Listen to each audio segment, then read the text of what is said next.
And welcome in everybody to the High Low Sports Podcast. We appreciate y'all so much joining us here on this Wednesday evening for one of your favorite places to check out podcasts at any point during the week. It is a pleasure to have you all join us on this very special occasion, as it is not just a day for the show. It is not just another Wednesday. It is also my co-host Kelsey's 27th birthday. So Kelsey, thank you. Glad to have you on, and happy birthday, young man. You don't look a day over 27. Yeah, we'll say 27. How's that work? No, a few years removed from 27, but you know what? I appreciate it. Yeah, 27 at heart. yeah. I honestly, yeah, age is just a number. I don't feel how old I actually am. I feel much younger. My body doesn't, but my mind does. So that's the important thing. As Well, we I'm don't. about to say really stupid things about really stupid sports teams here in a minute. Oh, there are plenty of stupid sports teams that we're going to be talking about because it is a very busy time. The NFL season is wrapped up. Black Monday is underway. College football playoffs are here. So we're going to be doing some things that we do a lot. We're going to be making lists, and we're going to be playing Matchmaker, which is going to be a whole lot of fun, which it's going Don't to take us forget right we're into our. checking him twice too, right? Well, that's not for another 306. You know what? Yeah, we're going to check them twice. We measure twice, cut once. We're not. This is not the Bachelor. We're going to make sure these stick, hopefully. We're not trying to have these as one and done. These ones are going to stay long term, hopefully. So it's going to lead us into the first part of our show. That is the tip off. Brought to you by our good friends over at SeatGeek. Use code BellyUpSports for $20 off your first purchase. Sporting events, concerts, festivals, anything that requires tickets. Use code BellyUpSports and get $20 off your first purchase. We're going to go to the college football semi-finals after what everybody expected quarterfinals, I suppose, as we take a look at the bracket. We'll start at the top. Miami getting one over on Ohio State, not only covering plus 9.5, but winning by 10 themselves because Ohio State could not move the ball to save their lives on Miami. Ole Miss and a thriller against Georgia, one of the best college football playoff games we've seen since it expanded to 12 teams, Ever. arguably. Yeah. One for the ages. Chamberlain, my goodness, if he doesn't get that waiver to play another year next year with Ole Miss, if they don't grant him that extra year, maybe he goes to the draft and he climbs up some boards just from that playmaking he showed in that game. Indiana absolutely hosing Alabama. It was over before Ty Simpson was out with injury, and it was even more over after he was. The first and only home team that got a bye to win in the 2 years that are now 1-7. Indiana's the one to actually get the win. And then Oregon making me feel stupid for thinking Texas Tech was good, which I still think defensively they are. Everything else, unfortunately, imploded. So that didn't work out. But as we head to the semis, we got Indiana taking on Oregon in a battle of the Big Ten. So we will see a Big Ten team in the national championship for the second year in a row. And Ole Miss taking on Miami. One team that lost their coach very unceremoniously and is riling behind, and one team that you can make a case probably shouldn't have been here and is now just one win away from being in that ice. So just how we drew it up, right? Just exactly what we expected. Yeah, I went 2-2, and the two that I didn't get right, obviously Oregon. I picked Texas Tech because it felt like a duh. And Ohio State didn't feel like they were gonna completely just drop the ball on this one. But yeah, no, hey, Indiana, Ole Miss, those are great games. Great performances by both teams. Great game for Ole Miss, not necessarily for the Indiana Alabama game. But yeah, it's I don't know, it's my dream come true. This is my birthday wish, I guess, is coming true. There's no Alabama, there's no Georgia, and there's no Ohio State in the semifinals. So I don't know. I feel pretty good. I mean, yeah, I don't know how many people are okay with Miami have gotten into the playoffs, but they proved they deserve to be here now. They shut up all the haters, myself included. I am glad they're here. The performances they put on, well deserving to get to this point. And this is kind of the thing that we talked about. Like, if you're gonna play, you better show up. If you're gonna complain that much, you better show up in the playoffs. They did. So yeah, I give them all credit. And Ole Miss is on a revenge tour that is, I don't know. They talk about a woman scorned, playing with a chip on your shoulder, all that stuff. I don't know what Ole Miss is right now, but man, they are going crazy on in playing right now without Lane Kiffin, just kind of proving more and more that Lane Kiffin may have been the problem. Um, Indiana though, still Kurt Cignetti still looks fantastic. Mendoza still looks like a high quality quarterback. He looks like the Heisman winner. It's well deserving. And Oregon, yeah, not just offensively but defensively, I think was the best. That was one of the better all around performances I've seen from Oregon's team this year. So we'll see. Obviously, we get the rematch, Oregon, Indiana. That'll be an interesting one. But I'm actually really excited about this Ole Miss Miami game because I think this is a very interesting dichotomy between the two teams. You have a really good story in and Ole Miss trying to fight against Lane Kiffin and all that drama that happened. And you have Miami who fought their way tooth and nail to get here and who is fighting to proving that they're back, don't tell their head coach that. He'll hate you. Um, but yeah, I think this is gonna be the Ole Miss Miami game is probably my favorite one out that we have to look forward to. Don't get me wrong, love watching Indiana play, love watching Oregon play. But yeah, I think Ole Miss Miami is going to be my one to watch this weekend, or I guess tomorrow. That matchup is very interesting to me because it is very much a team that really relies on its defense and then making enough plays offensively versus a team that's very, very good offensively that their defense makes a few plays here and there to win. So I think that's a very interesting matchup there is who's going to cave first. Is Miami's defense going to impose or are we going to see that offense just take it to them early on? So that's a very interesting one for me too. I'm also really curious to see as we get deeper and deeper into it, how much this affects like some of those Ole Miss coaches that are supposed to be leaving as well. I know they did see that the running back coach and the OC are still going to be coaching this game, but say they get to another round, does that mean where Lane Kiffin and LSU's like, no, chop, time to come in here, like to take it or leave it. So it does. I think that could potentially get a little weird. I'm keep an eye on. And then Miami, they got a lot of guys that I think are going to be looking for the NFL draft too, improving their stock. I think that's a very big thing. There's obviously Carson Beck is trying to kind of get himself more into the please draft me realm, but compared to where he started the year, where it's basically off everybody's radar. Now he's kind of pushed his way back in there. Indiana, Oregon is a unbelievably balanced matchup with both. And when you look at how they don't really have a weakness, Oregon really showed defensively what they could do. Dan Lanning's not going to have a defense that's soft. We already know that. Dan Lanning's, I don't know how do I say this nicely? I think it would take some very powerful coal miners to go through his nostrils to clear them out. I'm not. That does not occur naturally. He does not that way normally without a little bit of help. But it works for Oregon, and their defense is flying. Their offense, we already know how good they are. Dante Moore, one of the leading guys for the Heisman for about half the year, considered one of the top quarterback prospects. If he leaves, he shouldn't, but that's a different conversation. Stay one more year. And then offensively, they're cooking across where their offensive line averages over 300 pounds. So that we saw that against Texas Tech over the time they just sort of wore on them. Indiana, the first, that defense is very, very good too. We all talk about Mendoza, that offense, their ability to run the ball, Mendoza's throwing darts, the clutch plays. Defensively, they get after it. They shut Ohio State down before it was cool, before Miami did it. They held them to 10 points. They shut down this Oregon team earlier when they played this year too. They were and won by 10. So the hard part is, though, it's hard to beat a team twice. As we saw last year with Oregon and Ohio State, Oregon won the first matchup. Then Ohio State obliterates them the second time. So that's the curious thing for me. I do feel like the winner of that game is going to be the favorite in the national championship. I think the winner of that game, will be the favorite and probably be the one I would lean towards.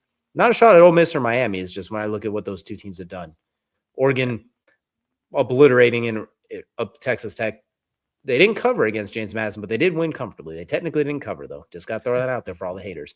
So and then Indiana, we've talked about Indiana ad nauseum. They're number one for a reason. The only team to win a home playoff game in round 2 in 2 years. So there's something's going right. And they not only did it, they did it by 5 touchdowns. So I'm going to favor that one. I would probably pick Indiana and Ole Miss to win between the two. That's fair. Yeah. If I'm picking teams here, I love what you said about Dan Lanning. I think that's a very fair assessment of him. I'd also say what he reminds me of though is the guy that he's the walking embodiment of the guy who chews nails and wipes his with sandpaper. That's what he reminds me of, is that type of guy where and it's not the whole time. It's just like the 2 days before game day. That dude is ready to run through a wall. Which is, we talked about Joe's Disposed coaches, X's and O's coaches all the time. He's the best combination of the two in a lot of ways. Until you go look at Indiana on the other side, and you have Kurt Cignetti, who is the same but different, if that makes sense. He is as much for his guys as you can possibly be without being outlandishly out there. And at the same time, he is a huge tactician. Both of these guys, they've already started the mind games. If you've been watching any of the news coming out, oh, that's a great coach team over there, versus the other side is, oh, that's a great coach team over there. It's like, all right, we can't play this many mind games, guys. But yeah, I do look at this one. I think Indiana, I'm going to stick with them. I said that they're going to get to the national championship game. I'm going to stand by that. I have the kiss of death this season, so it's probably not a great thing that I'm picking Indiana, but we're going to go with it. I'm just hoping Fernando Mendoza gets himself a natty Kurt Cignetti gets himself a natty. And by the way, Indiana's defense built off the back of Nick Saban because yet again, there's another assistant from Nick Saban's teams that is coaching a team. So go figure. Also, Oregon also has a coordinator from Alabama during Nick Saban's time. So take your pick. But yeah, give me Indiana in this one, and then on the other side, Ole Miss, Miami. Yeah, I'm gonna go Ole Miss just because I think the revenge story, always a bridesmaid, never a bride conversation is hilarious to me. So I'm gonna go with Ole Miss here. Absolutely. Let us know down below who you all have in the college football playoffs semifinals as we get ready for the finals coming up. And we're now going to pivot. You did mention Dan Lanning, hell of a coach, Joe's and Schmo's guy. Somebody who, if he wants to, might be able to coach on the next level at some point. And well, if he wants to now, there are a lot of openings after Black Monday is in the books. 7 teams now without a head coach: the Raiders, the Browns, the Giants, the Titans, the Cardinals, the Falcons, and the Ravens. Letting go of John Harbaugh recently. Might not be done yet. There are some teams that might not have gotten done it yet, but those are the 7 we have right now. We'll keep this part short and sweet. Any of these ones surprise you? Any of them where you're like, well, hold on now, which one would that be? And then which one's like, no, duh, it took you long enough. I'll be honest and say I think the Cardinals is the one that probably surprised me the most. And it's not that they weren't bad. They were bad. That's no doubt about it. But they also had 80 players used in this season, which is the most out of any other team in the NFL. They also had the most amount of IR trips out of any team to the NFL. And that's not necessarily a coaching issue. That's a lot of other thing issue. But I'm not surprised in like the grand scheme of it. Like, yeah, okay, it makes sense. But it's not the crazy. It's like it's the one where I'm like, all right, yeah, this one I don't love. I did talk about this on the show before where I didn't feel like the Ravens were gonna fire Harbaugh. I thought they would give it to him, but I think you lose that game, you don't go to the playoffs. That is what changes that mindset really quickly. And I hate to say it, but I think whoever lost that Ravens Steelers matchup, that head coach was going to be fired. I don't think there was a doubt in my mind when we actually were watching that game. So yeah, that one doesn't surprise me as much because it was really just like kind of like, all right, the time has come. But the Cardinals one, I think, is, I guess, surprising out of all of them. It doesn't, I don't know, surprising is a very loose term for how I felt about it, about any of these firings. Like all of them just make sense. But I guess that's the one I'm like, maybe they could have given him another year that's not, riddled with 40 plus injuries. That'd been cool. But yeah, I mean, I guess that's the one I'm most surprised by. Most definitely. They're not. That one's very interesting for sure. I know Jonathan Gannon wasn't exactly lighting the world on fire, but like you mentioned, only so much you could do when half your team's on IR. You had to switch to your quarterback midway. Your starter wasn't feeling it. Your bright spot was Trey McBride, and he was there through and through. That was pretty much what you had going for you. I think the John Harbaugh one, as you mentioned, him and Mike Tomlin have been coaching since Blockbuster was a full in business industry. That's like 6 presidential terms ago. Like, my goodness, it's been a long time since they've been at it. It's one of those and then the rumored rifts with him, Lamar, the locker room, just things not quite being the way they need to be. Coming off a disappointing season, it kind of felt like it was bound to happen. So that one, as you mentioned, didn't really surprise me. It sucks for him. I think he's the best. But he's a top 32 coach in the world by far. So I think he'll be fine, which we'll get into shortly. I think the one that really did kind of surprise me is I was surprised the Browns did pull the trigger on Stefanski because he is a 2-time coach of the year. And it's kind of been the history of like good, bad, especially since that Deshaun Watson trade where you're automatically working at a 90-degree slope uphill. And it was surprising me because they got rid of him, but didn't get rid of the GM and everyone who was responsible for that situation. If you look at it on paper, Stefanski's been the bright spot considering he did pull that team to a playoff berth with the ghost of Joe Flacco among PJ Walker and everybody else. So I thought that might have bought him a couple of years, especially with how chaotic this year was, where you had a 40-year-old, you had a 5'8" guy, then you had a 5th-round pick. And those were your starting quarterbacks throughout the year. It's not exactly a ringing endorsement. That was a weird one. So I was surprised they did pull the trigger this year out of all the years they could have. Maybe last year you said they should have done it. Maybe one more year to let the Deshaun thing play itself. I don't know. That one surprised me, but it also doesn't. I think it's just the Browns as a whole don't surprise me, but I felt like if you were going to cut him, it should have been last year, not this year. That's fair. I think the whole thing with Stefanski, why it doesn't surprise me, is all the drama about the head coach or about the starting quarterback this year. I think that is the one that, when you add in the Deshaun situation last year, plus now all the drama with the rookie quarterback situation, not really having quote unquote his guy, I think those all play in a weird spot where he's just like, what are you doing as an offensive coordinator / head coach if you can't even figure out who you want to be your starting quarterback? Like you have 5. At one point in time, you are paying 7 guys this season on your roster, or that are either on or off your roster, or were on your roster recently, and they're all in the quarterback room, and you couldn't pick one out of them. It's like, all right, come on, we have a problem now. So I think that's where Stefanski just couldn't figure it out, and also the 2 coach of the year conversations. I don't know.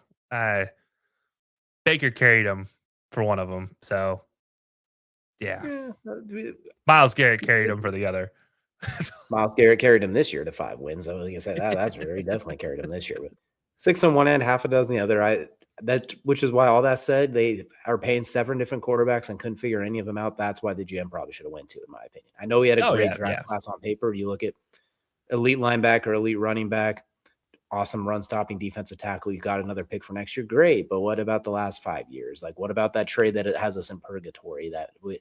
So that's why they both should have been gone, in my opinion. That's why I was surprised they pulled half the trigger. But that leaves them with an opening, and you know what that means. It's time for one of our 18 favorite segments. Every year we are playing Matchmaker. There are 7 openings. We are going to find that hopefully the next love of their life that will last them more than 2 seasons, but sometimes it will be even less. We're going to start in alphabetical order. The aforementioned Arizona Cardinals. They have, as we mentioned, they let go of Jonathan Gannon. They got a good amount of cap space, a top 3 pick. Some good young talent here and there, but plenty of holes and need to stay healthier.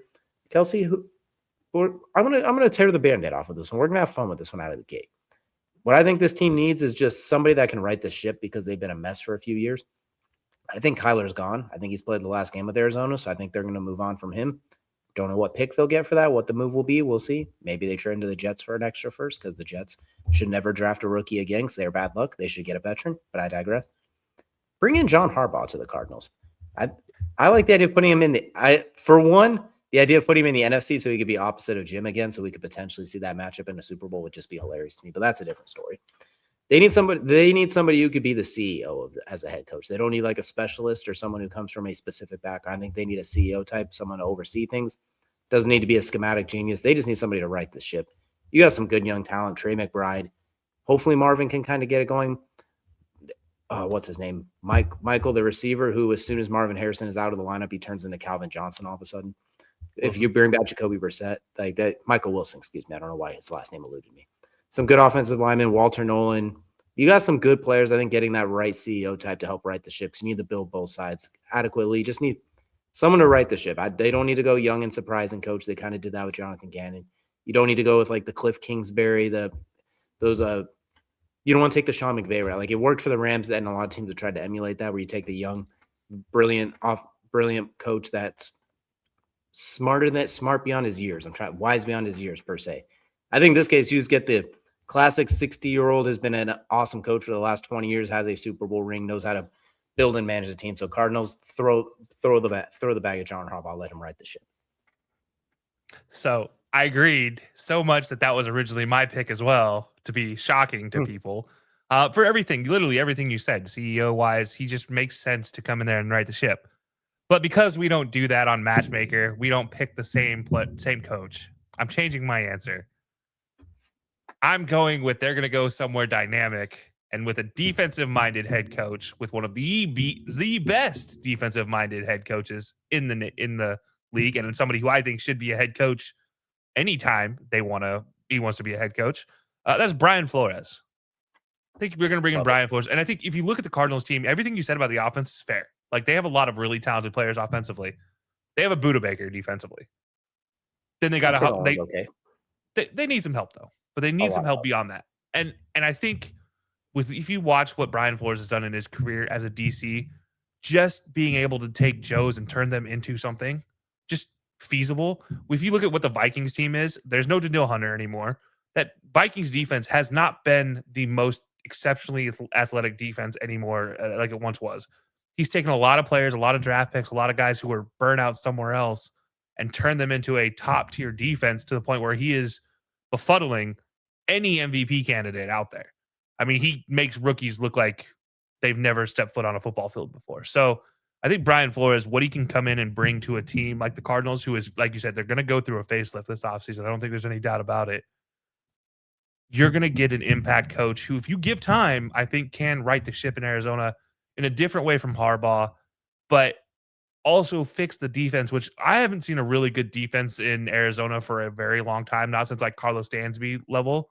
Like it's been a while since I saw a high quality Cardinals defense. And like there were a couple years where it's like, oh, they're not bad. They're 15th in the league, they're 12th in the league. Like, but it's been a long time since I've seen a top 10 Cardinals defense. And I think that's one where I'm like, all right, you bring in Brian Flores, right that ship at least. And mind you, I don't love coaches calling plays on either side of the ball. But if you're going to do it, be a DC, don't be an OC, because at least as a DC, you can kind of just be like, all right, guys, I can keep track of the flow of the game. I don't have to worry about it. And you're fully focused on offense at what's happening on the field. So, yeah, give me Brian Flores, I guess, in this case, since you took Harbaugh. I like Brian Flores. I think he'd be a good case here. I think the one thing they have to do is if they are going to replace the quarterback, they need to get somebody that's not going to crumble, and Brian Flores needs to not be too mean and hurt his feelings, as we saw what happened before. So we got to make sure that there's a good dichotomy there. If they want to roll with Jacoby Brissett again, I think that's a pretty good mix. I think Jacoby's clearly got the skin for it, and he's been around for a while. They got to fix that offensive line regardless, though, too. They got to tidy that up just a bit. But all right, next up, we're moving from the Cardinals. We're going to go to Cleveland, where the Browns, once again, surprise, surprise, have an opening somewhere because it's kind of been their history, even though they've been pretty stable the last 5 years. But before that, it was a rotating door. Since I stole yours on the Cardinals, I'm going to let you go first with the Cleveland Browns. Who do you have replacing Kevin Stefanski and inheriting that situation, as we will call it, with their minus 12 million in cap space? I believe it is right now. Yeah. First of all, good luck to whoever takes that job. Secondly, we've always seen this with teams where if they've had a offensive minded coach, they usually flip to the other side of the barrel and they go defensive minded. So I'm keeping that in mind here. And it's also the Browns. So they're not going to really be able to pull John Harbaugh in my eyes. I don't think that's the case. I also don't think they're going to be able to pull somebody like a Cliff Kingsbury. I just don't think there's enough to attract Cliff Kingsbury to them. So I'm going to go with an up and comer, somebody who's really leading a defensive mindset in the NFC West. I'm going Chris Shula, the Rams DC. I think he's a great option for taking what is a really good defense and making it even better. Like we already know Miles is what Miles is. When you add in Denzel Ward and the rest of this defense back healthy, I think there's a lot of good pieces for the Browns to build defensively. And if you get a defensive-minded head coach, then all you have to do is put the right OC in place and you can start building a team around what you have. There's not a lot of bad, talented players on this team offensively or defensively. There's just not a lot of steering the ship outside of Myles Garrett and Denzel Ward when he's healthy. Those are that's it. David Njoku also when he's healthy. Wyatt Teller. Like there's pieces that they're aging, but they can just be, if they can be led the right way. I think that's the way. Chris Shula knows how to develop defensive young talent across the board. Jared Verse coming up with him. Actually, take a pick out of any of the rookies over the last 3 years, and he's been a great option. Give me Chris Shula here, going to the Browns. No, I like that. In the same vein, I'm kind of going in a similar pathway with that. I think they're going to go probably the opposite of Stefanski. And with how messy that quarterback situation is right now, that's spending just everything, I don't think you want to – at that point, it's going to have to work itself out. So I think you're going to lean into your strength here, especially in that division. So I'm going to take Jesse Minter, the defensive coordinator from the Chargers, and have him go there as well. Similar vein, a very young, what he's done with that Chargers defense in the 2 years with Harbaugh, they've been sensational. I think they're the number one scoring defense last year. This year, they're back in the top 5, and they're doing it with Khalil Mack at 50, not Khalil Mack, the all-pro, with 50-year-old Khalil Mack. They're doing it with Odafe Owe, who they got from the Ravens for like a 4th-round pick. They're doing for chump change. They're plugging and playing. It's a very scheme that matches the players. He creates a perfect scheme off that and gets it to work. I think he was at Michigan with Harbaugh too, won the national championship, had that Michigan defense looking like an NFL defense schematic wise. A lot of those guys are playing at the next level too. So he had something going. I think he's a very kind of like what Stefanski was, where they had success, just a little bit, just slightly different. And it's a little bit more of a defensive orientation, which I don't think necessarily matters as a head coach. It doesn't really matter what side of the ball, as long as they're good for the job. He's been around a lot. He's been around Harbaugh a lot. Harbaugh brought him with him from college to the NFL, which is a ringing endorsement. And it's not a college scheme that was successful, or, he's not riding the backs of his players. Chargers get broken across the board every single year. They are known for just having people die and having to go deep into the depth chart. They just look at their offensive line right now. He's continued to be successful. So we'll take Jesse Minter, who knows how to build a winner. He's seen Harbaugh do it at multiple levels. So we'll take Jesse Minter to try and turn around the Browns. Easier said than done. He might need a new GM to help him with that, considering, and they got some cap space issues to figure out too. I mean, they are they're pretty down in the dumps right now. They're, I think, they're in the negatives. They'll have some work to do, Yeah. I believe. So it's going to be rough for them. But we're going to move on now to the next one. The New York football. Oh, good. Oh, no, I was just saying, I like your Jesse Minter pick. Ironic, we both picked guys out of LA. Just opposite sides of Defensive the locker room. coordinators from LA. You know, you're going from sunshine to cold as you know what. So I'm sorry in advance to both of you. But you know what? Jesse he coached in Michigan. It's fine. Like, it'll work out too. Like, it's close enough. Shula's That'd be very probably interesting. cold. Michigan DC turns into Cleveland head coach. Oof. Ohio State fans everywhere are going to cry. They cry about Baker Mayfield because he planted a flag in college, even though he was fine with them for 1.5 years. So you know what? They'll cry regardless. But that's another conversation that we don't have enough time for. So we're going to move on to the New York Football Giants. I'm going to go first of those because I'm going to throw a curveball into this one. A slight curveball. I think it'll make sense when I say it, though. You got the creatine Caucasians in the backfield between Cam Scatterbu and Jackson Dart. Malik Neighbors will hopefully be back next year at some point, maybe not right away, depending on how bad that knee was, but he's going to come back. Theo Johnson was nice at tight end, an okay offensive line, top 5 pick. I believe they're at number 5 right now because they, of course, always win in week 17 and 18. I digress. A lot of talent on defense. This feels like a great place for Doug Peterson to make a return. Oh. A couple years ago at Jacksonville, made the return when they were bad, helped kind of turn around the Trevor Lawrence experience after Urban Meyer ruined his rookie year. Turn around, they went to the playoffs, won a playoff game. Doug Peterson does a lot of really good work with those young quarterbacks especially ones that can move a little. He can utilize the RPO system. Think Carson Wentz back in the day, Trevor Lawrence. I think he could do a lot for Jackson Dart and hopefully have him not end up in concussion protocol every other play because Brian Daboll is trying to use him to save his job, but I digress there. He's going to utilize Cam Scatterbu. Malik Neighbors is going to get a lot of work. We know Doug Peterson is in the same vein of you. I think if he does call the plays, he can't handle it. I mean, he won a Super Bowl while doing it because he does let his offensive coordinator do a lot of the work and a lot of that stuff. He just picks the plays and goes off of the game plan, that sort of thing. He's a good leader. I think he has a bad tendency of after those first couple of years, it kind of starts to fizzle. But if you're the Giants right now, you need to get something. You need to get bounced back into a little bit of, I don't want to say relevancy. That's a little harsh, but I mean, your most recent playoff performance was the Odell Boat game. So you need to get that out of your. I know Daniel Jones won a playoff game recently. I'm being a smart ass here, but I just think it'd be a good way to right the ship, get Jackson Dart going, and maybe third time's a charm. And he does get to play the Eagles twice a year. Maybe that gives a little extra fire. Maybe he wants to stick it to him a little bit. So we're gonna throw Doug Peterson in for the Giants to turn things around for him. All right. I don't hate that. Ish. Yeah, I don't hate that at all. I think that's a very interesting. Yeah, I don't have him going anywhere this offseason, honestly. I have him not being a head coach. So but I get it. I get the Doug Peterson bringing him into the conversation for this. So yeah, I get it. Interesting. All right. Well, I guess I'm gonna go and play off the whole creatine Caucasian backfield thing and Malik Neighbors, and they love learning a play action, and Malik will burn anybody. And I've talked about this head coach in the past and his offensive style of running play actions and how it doesn't work for some quarterbacks, but it works for a lot of others. Well, I will have to find out how it works for Jackson Dart. I don't know, but I have Kevin Stefanski, who is also on their interviewed list. So yeah, I think Kevin Stefanski going to the Giants is going to be the one we see in the offseason where it's just like, we know he can coach. Again, I don't love the player of the year, the coach of the year conversation with him, but that's because I don't love his offensive play style. I don't think he adapts it well for other players.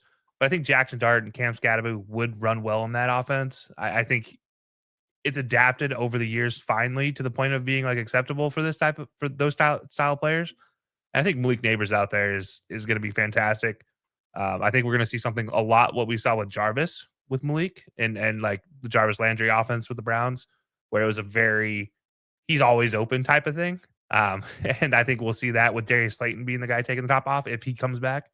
And you have Theo underneath. That's just going to be, I'm glad I'm not a Cowboys fan anymore is what that means. But yeah, give me Kevin Stefanski going to the Giants here. It just feels like a weird match made in NFL purgatory heaven. I think the two things that will be needed to make that work is Jackson Dart's going to have to get used to taking snaps under center more full time because I know Kevin, when he's running the offense he likes, there's a lot of that play action bootlegs from under center. So he will have to work on that, which means he will also have to work on cadence.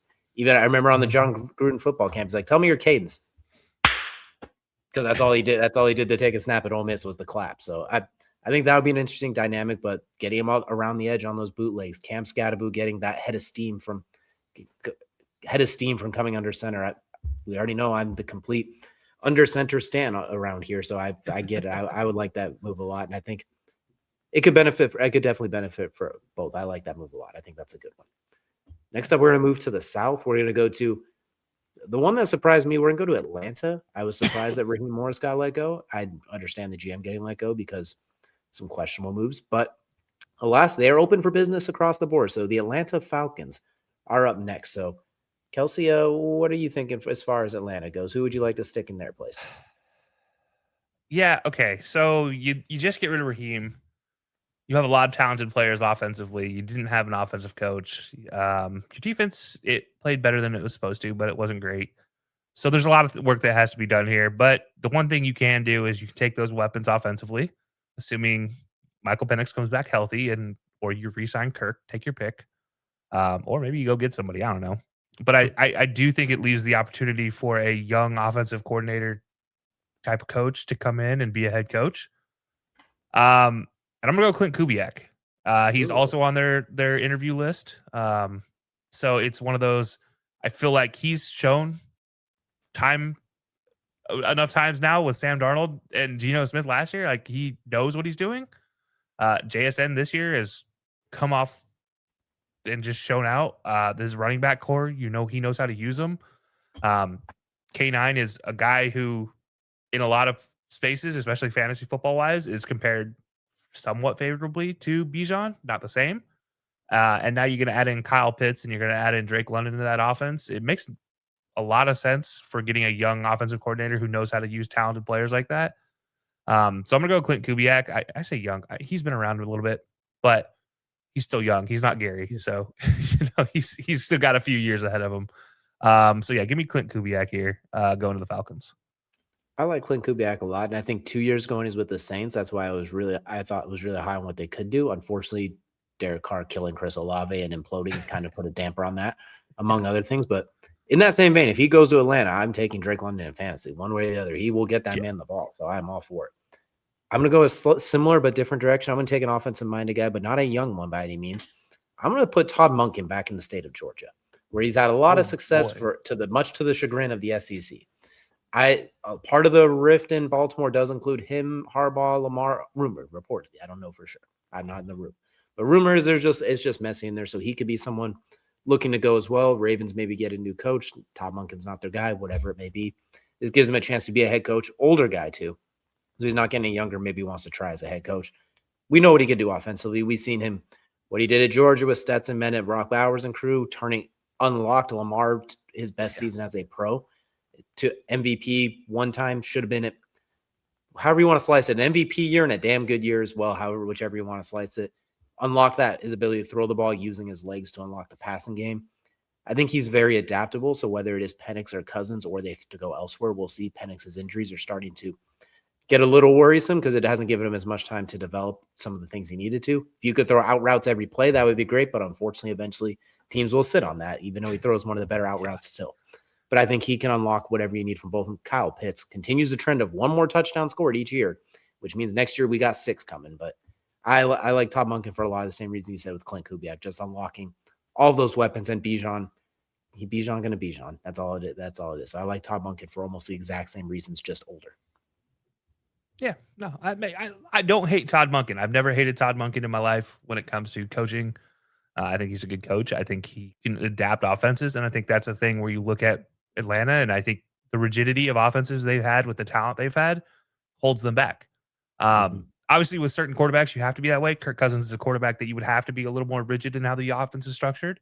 But Michael Penix is an adaptable quarterback. He's proven that in college. He's proven it so far in just what 17 games, 18 games, however much he's played.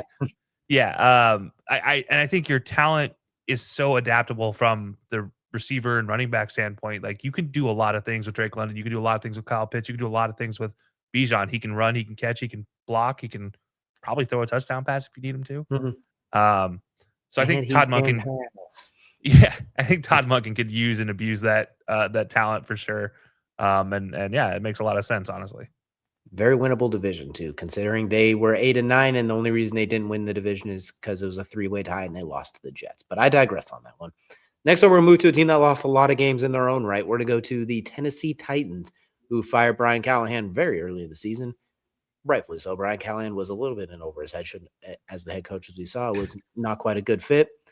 Cam Ward, up and down rookie year to say the least, a lot more downs than ups, but that team was a mess.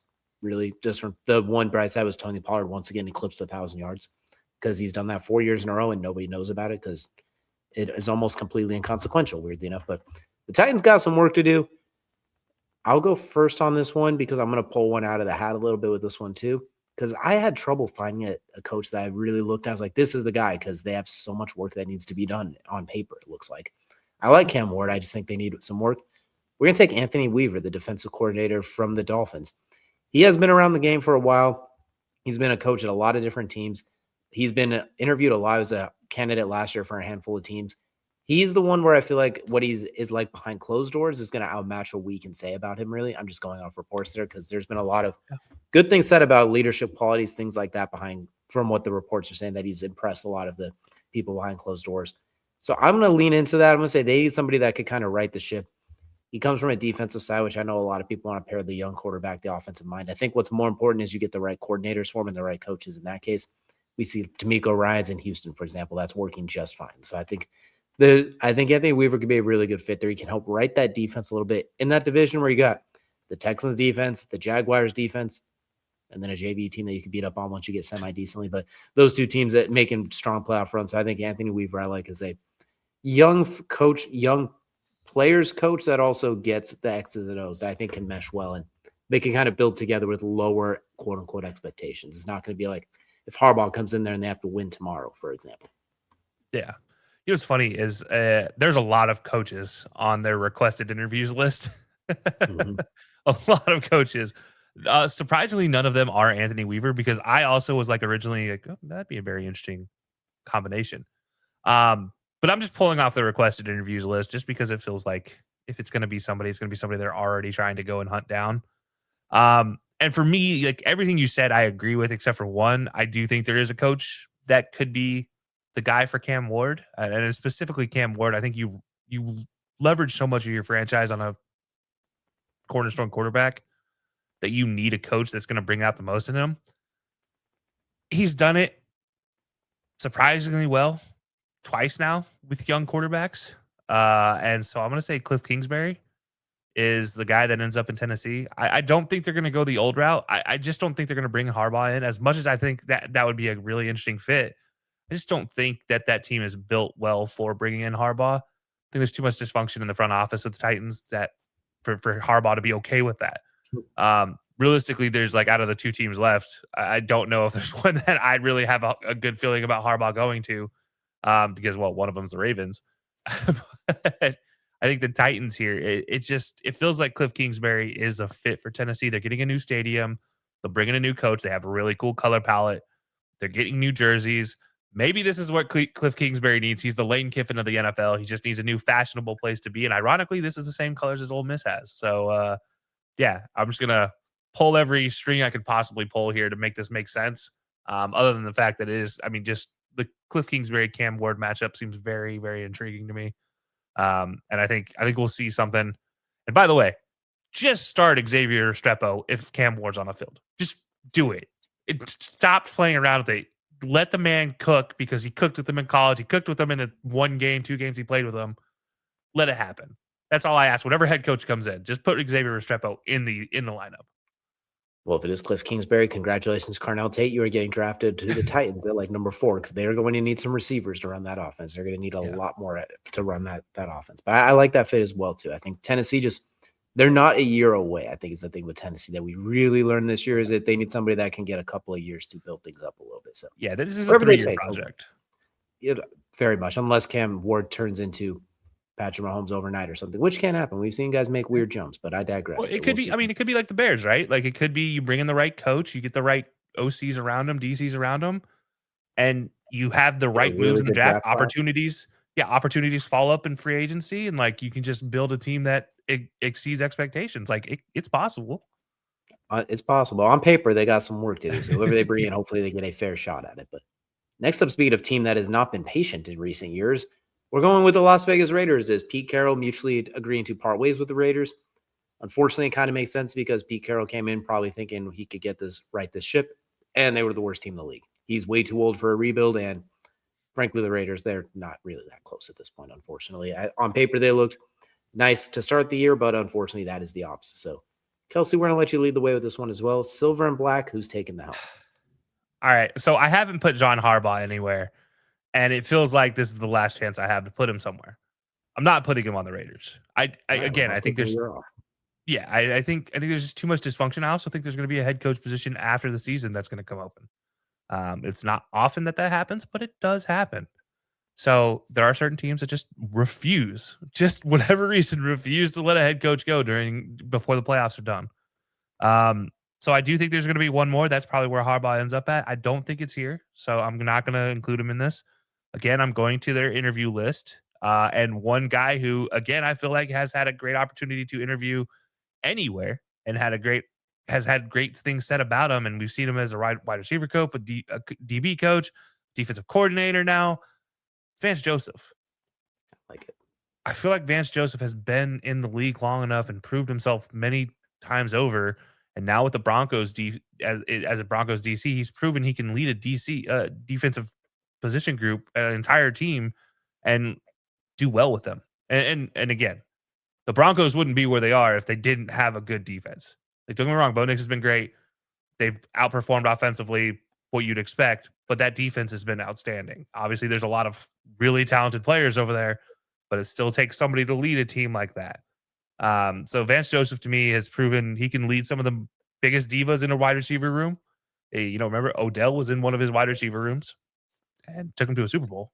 So, I think you look at this as a DC going into head coach and going to the Raiders. Like, your offense needs a lot of help, but your defense probably needs more, and you need to have somebody who's going to get along with Max Crosby. And I think Vance Joseph and Max Crosby are a match made in heaven. So I think that'll be very fun to watch. So give me Vance Joseph on this one.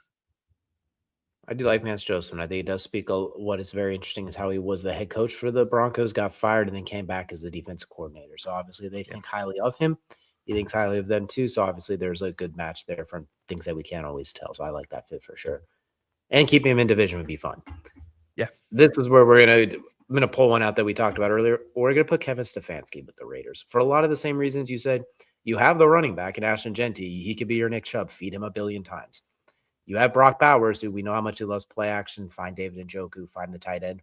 Doesn't get any better than Brock Bowers besides Trey McBride, arguably. They already need receiver help, and Kevin Stefanski's offense hasn't always been like number one receiver friendly per se.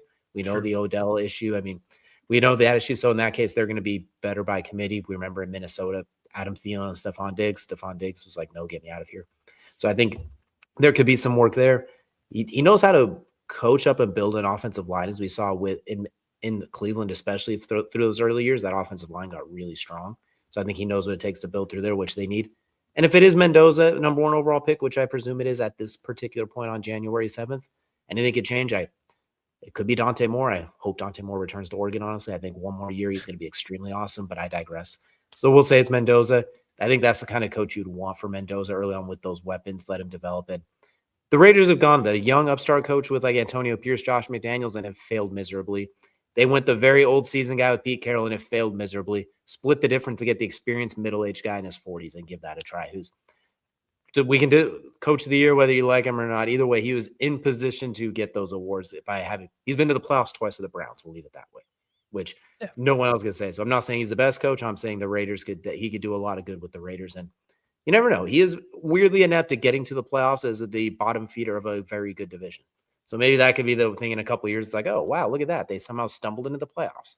And then they beat their rival in a white random shootout or something. So I think it could be a weirdly good fit for them, assuming they have to get quarterback that he wants. I think it'll be the first time he gets a quarterback he wants to, because it sounds like in Cleveland, it was always a mess from day one.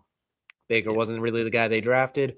Then there was obviously some tension there. Then he gets stuck with the albatross of Deshaun Watson. And then Joe Flacco it's been a mess from day one there. So in this case, you get to start relatively fresh with some good young weapons. and the quarterback where you tell the GM this is the guy I think works best. Yeah, no, I like that. I think again, for me, he was just a better fit for the Giants. I think that's for a lot of the Can't same go wrong reasons. either way. Where, yeah, I think it works. I think your point about the receivers is very important though, because Stefanski has never been able to develop receivers. He's really good at having the average NFL receiver be his number one receiver, and He's good with those receivers like a Jarvis, who's a possession receiver you can kind of yeah. target a lot, but that can get naturally flow targets, but isn't your big like. He's so good as schematically with the run game and the play action off of it, but like the traditional spread pass, I think is where you can see some of the weakness where you force feed a Stephon Diggs and Odell, where they are the focal point per se. Yeah, I mean, thinking historically, a Hines Ward type receiver is great, who blocks well and Gosh, he'd can have a run quick boner routes. over Hines Ward. Yeah, Getting him on but like, crack blocks or outside zone, my God. yeah, modern day. I mean, you're looking more of like you said, the Jarvis style, or even like a Hunter Renfro style. Or what's already there. Jacoby Myers when he was there were great picks for the Raiders. Like, Like can we obviously, trade for him back now that Kevin's yeah, back? They like should, they should send that to the Jaguars. Can we get him back, please? like you need his receivers are going to have to do the dirty work. And I hate to say it, but he has the tight ends that he would love to have. He's had some great tight end rooms in Cleveland, so it would make sense to have great ones in Vegas with him. You start out with Brock Bowers and Michael Mayer, so congratulations, you're 2 steps ahead of the game. Yeah, I don't hate this one at all. I think this is a good fit for him. If he had made it past the Giants and where I was thinking, then yeah, I definitely would have put him here. I don't think Harbaugh goes here either. Like I said, so yeah, Stefanski would be a great in between the super seasoned veteran and the new upstart coach. Absolutely. So that brings us to the last one, and certainly not the least. We got the Baltimore Ravens, last but not least. I'm gonna go pulling a rabbit out of a hat on this one, so I'm gonna let you go first because I'm gonna go out in left field. I'm gonna go out of the park with this one. I'm going with one you've already said. He just fits the mindset of what I imagine the Ravens are going to look for, and that's Jesse Minder. I think Jesse Minter he's on their interview list. It makes sense that he's the guy. So why not? Because it can't be John Harbaugh. And that's basically what it means. And everything you said about Jesse Minter is true. And I think players love him. And I think that's when you go into Baltimore, you have to be a player friendly guy. You have to be player friendly in that division in general. Because like if you think about it, every coach in that division has been player friendly, and the ones that aren't don't last very long. And you play in some of the worst weather up there too. So get a guy who knows how to play in that crappy weather and knows how to play in those fields and knows how to play on that real grass and the 0-degree December games, the Halloween game you're going to play in Pittsburgh. Like, yeah. So get Jesse Minter up there, get somebody who knows how to coach that and how to prep for that as well. And I think that's important. So Jesse Minter to the Ravens for me. I like it. And he's a lot like Mike McDonald, who they just lost a couple of years ago to Seattle, with that young, just so gifted defensive mind who was when Baltimore was at their absolute best. He was there as part of the staff. I think he is a Ravens coach to a T. I really like that one. If I didn't have Jesse Minter going elsewhere, this would be a good one. Where I look at with them is the rumored rift with Lamar, the coaching staff, John, etc. Like whoever the new coach is, they need to, I don't want to say garner respect from Lamar because that makes him sound like a diva. That's not the case. But you want to find somebody where you know how they used to say that with LeBron, if you're going to get a coach, it needs to be somebody he respects almost when at that point in his career, when like with David Blatt, then to Tyronn Lue, etc. Not to the same dramatics at this point. I don't want it to sound like I'm slandering Lamar anyway, but you got to get a coach where can coach him, I guess, and if that makes sense, someone they can see eye to eye with, something that can truly rally and lead the team, change of voice that's going to have an impact. If the Steelers would have lost that game and Mike Tomlin was available, I think that'd be a good pick. So we're going to go out of left field. We're saying they're going to snag Bill Belichick from North Carolina. They're going to go with the big warhead of it one. They're going to go big game hunting. Bill Belichick has said none of the jobs interest him, but I think that was before the Ravens won. I think he's going to look at the chance to coach Lamar back. You mean to tell me I had Tom Brady. Now I can have Lamar Jackson, somebody who helps make the offense right, so I can kind of focus on what I do best. You have an elite GM, so he doesn't have to worry about being GM Bill Belichick anymore. You have one of the best GMs that do it, who's always going to give you pieces. You're going to give him Kyle Hamilton, Malachi Starks. He's going to fix that pass rush because there's some holes there. He's going to move Marlon Humphrey to now play an outside corner. You got Roquan Smith. And then offensively, he has a knack for when he wants to bring in a good offensive coordinator. Obviously, the Joe Judge situation, he killed Mac Jones with that. But let's say he doesn't do that again. I'm going to say they bring in Bill Belichick, and Bill Belichick's looking at a chance to pass up the Shula wins record with a very good organization and a chance to meet his old team in the playoffs and be like, well, what do we have here? And his old protege, Mike Vrabel, too, who he still has to get one for after that 2019 playoff game with Tennessee.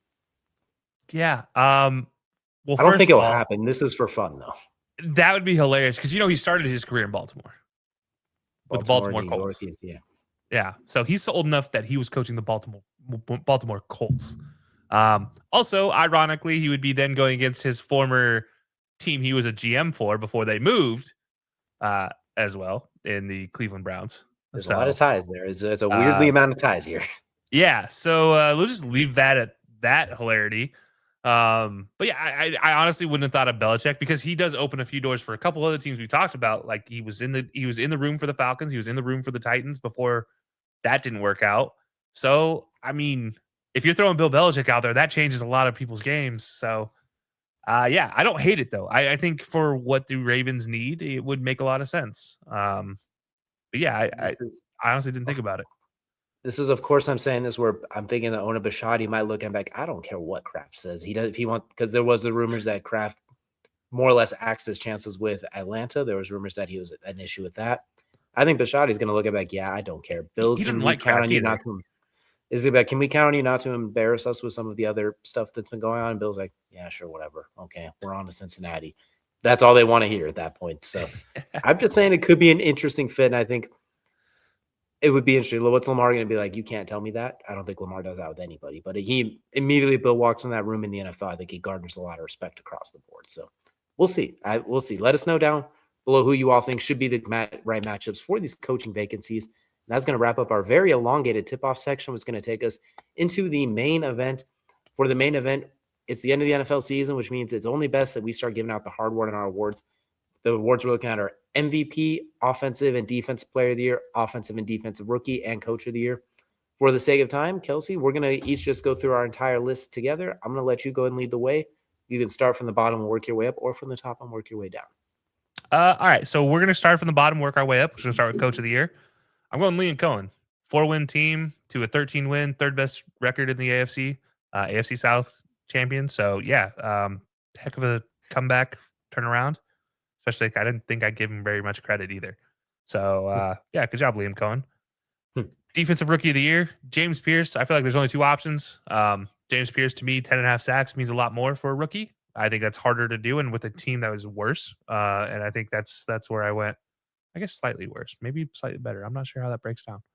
But yeah, James Pierce, 10.5 sacks. So he's my Defensive Rookie of the Year. Offensive Rookie of the Year. This one felt like no question to me in a lot of ways, but maybe I'm wrong. This is a guy you picked preseason, and I was very questionable on, but he proved me wrong time and time again. That is Teteroa McMillan. Yeah, Carolina just makes sense. Defensive Player of the Year, Myles Garrett. Enough said. Moving on. Offensive Player of the Year, Jackson Smith-Njigba. Enough said. Moving on. MVP, Matthew Stafford. I think you've had him at the top of your board for eternity. So I agree with that. There maybe is another option if you really want to go out there, but yeah, that's where I'm at. So just to recap, Liam Cohen, Coach of the Year, Defensive Rookie of the Year, James Pierce, Offensive Rookie of the Year, Ted McMillan, Offensive Player of the Year, JSN, Defensive Player of the Year, Myles Garrett, and MVP, Matthew Stafford. Well, surprise, everyone. There are going to be some similarities. I'm not going to remind you. I won't keep us ado too much longer. Coach of the Year, I'm going to go with Kyle Shanahan. They were a win away from the number 1 seed despite the amount of injuries they've had across the board, the most injury-riddled team in the NFL, which is they have different quarterbacks. You've lost 2 All-Pros to start the year with Nick Bosa and Fred Warner, and they're still in the thick of it. So we're going to take Kyle Shanahan as Coach of the Year. Defensive Rookie of the Year, Carson Schlesinger. Same thing as James Pierce. It's really down to the two of them. Carson Schlesinger was an absolute tackling machine. Got some takeaways, got some sacks, did a little bit of everything. Can't go wrong with him and James Pierce. Teteroa McMillan, because I don't really know for offensive rookie year because nobody else really has done a whole lot to separate. I mean, Jackson Dart had some moments. Mecca Buka had a good first half. Same with Tyler Warren, but then they kind of fizzled. Colson Leveland's had a good few games. There's just weirdly limited options. I really like Teteroa McMillan as their number 1 receiver. If Scat was healthy, and I will go on record as saying that time and time again, if Scat has made it through the season healthy, absolutely. if Ashton Genty didn't have 1,000 yards after contact and only 1,300 yards total, I think he would have been he was already a candidate for this list, really, just with that obnoxious stat alone. That's insane. But defensive player of the year, Myles Garrett. Moving on. Offensive player of the year. I'm going to go with Christian McCaffrey for very similar reasons as I said with Kyle. He was about 60 receiving yards away from doing the 1,000 again, which would be the second time he's done it. He was their leading receiver. He had 102 catches this year as a running back and 130 targets, which is just, I don't want to say stupid, but it's stupid. He finished with 17 total touchdowns, 311 carries, 1,200 rushing yards. Not the most efficient runner because they just couldn't really do anything right. And he only had one fumble all year with that many touches. Sorry, 2 fumbles, 1 rushing, 1 receiving. That many touches, he wasn't turning the ball over. The offense ran through him. And JSN, Buka, if you told me any of those guys, I'm not going to argue either at this point. Maybe I'm just being the contrarian. But so that's what we're new for offense player. MVP Stafford, 46 touchdowns, 8 picks, 4,800 yards. When you lead the NFL in touchdown passes and passing yards for a playoff team, even if more often than not, you're the MVP. I know Drake Maye has received a lot of the love recently. I know everyone's pushing that because of the high efficiency stats. I know it's like, oh, it has to be a 1 or a 2 seed. Oh, no, it doesn't. It just happens to be that way. But Stafford's been incredible. And I've seen this point made the last few weeks, and the last few days, I'm gonna go with it again. They talk about being the 5 seed. Against Seattle, he left the field with the lead in overtime. They lost by 1 point, and that cost them the number 1 seed. They lost by 1 point to Seattle. That's what cost it. Obviously, he should have beat the Falcons. That could have made it easier, but that loss to Seattle is what did it. He threw for 400 yards on that team and 3 touchdowns on that defense. The same one that didn't let Bryce Young complete a pass over 10 yards. Literally not a single one. Not to mention, too, that's the only game and the only time that a team has scored a touchdown in overtime and lost the game. What about that? So I'm still gonna hold Matthew Stafford's MVP. Drake Maye's been awesome. Deserves to be the number 2, like those 2 to the top 2 comfortably, in my opinion. But there's a gap between 1 and 2, then a bigger gap between 2 and 3. But give me Matthew Stafford. So just to quickly recap mine. Coach of the year, we're going Kyle Shanahan. Defensive rookie of the year, Carson Schlesinger. Offensive rookie of the year, Tedorola McMillan. Defensive player of the year, Jurassic Myles Garrett. Offensive player of the year, Christian McCaffrey. And MVP, Matthew Stafford. I like it. By the way, craziest thing about these awards, Jackson Smith-Njigba has a minus 7,000 odds on winning Offensive Player of the Year. But that's not the craziest one. Do you know what Myles Garrett's odds to win Defensive Player of the Year are? Probably like minus 15,000, I'd have to guess. 50,000. Minus 50,000, which is the biggest at any point in time this has been monitored. For those who aren't bettors, that means you'd have to bet $50,000 to win $100. Yep. Talk about limited ass returns. Like, it's guaranteed money back. The problem is it's not really money back. Yeah, that's crazy. I don't think I've ever seen odds that big for a favorite ever. That's like Ohio State versus the School of the Blind in a football game, and Ohio State's playing with 22 men, and the School of the Blind's playing with 3. Like that's like the odds I can think of. I don't even think like Joe Burrow's 2019 Heisman season, like going into Heisman Day, was that high. His was pretty much locked in by. Yeah, he was minus 550 that year. Like it's minus 50. Like, granted, there's no surprise. So I mean, it's good. It's a good odds to have because it's like no dumb moment. If somebody else wins it, like we have issues, but that's a whole nother set of issues. There's already enough NFL's rigged issues to deal with. We don't need to add that one to it. Script writers, man. They've been assholes this year. That's the only way to put it so far. They've cost a lot of people a lot, but that is what we have for our awards for the NFL season in the main event. Let us know down below which ones we got right, which ones we got wrong, which ones you would change. That's going to now take us into Kelsey's favorite part of every show, and that is, of course, crunch time. And for crunch time, I want to keep mine short, sweet, simple, and to the point. Be sure to check out the High Low Sports YouTube page where I just recently uploaded a UFC fights I want to see in 2026 video. There's some super fights, there's some prelim fights, there's some contender fights. Let us jump in that one if you're a Fisticuffs fan. Let us know which fights you're looking forward to seeing, which ones you'd like to see, and, well, which ones just seem like absolute blasphemy. It's a new era with the Paramount deal. We'll see if it's for better or for worse. It's still, the jury is still very much out on that, but go and check out that video and let us know which fights you're looking forward to. Yeah, no, I like it. And also, while you're at it, stay tuned as soccer is coming up. I've said this before on the show. World Cup 2026 is in America. Not just our channel, but the Belly Up Sports channel will be having a lot of soccer content. You'll see my face on a lot of it. And you'll also see our good friend Hector on a lot of it. So be sure to check those out. We're going to be breaking down every team in the World Cup as well as the playoff teams and as well as the groups and what it means and how this is all going to break down, what the travel schedule is going to look like for some teams. And yeah, it's going to be a lot of fun. So stay tuned for all that as we get closer to another summer of soccer. Go figure. Absolutely. Well, thank you all so much for joining us. We appreciate it. Always when you guys spend some time to chat with us and talk about what's going on in the world of sports, stay safe out there, stay healthy. We appreciate y'all so much, and we'll see you all again next time.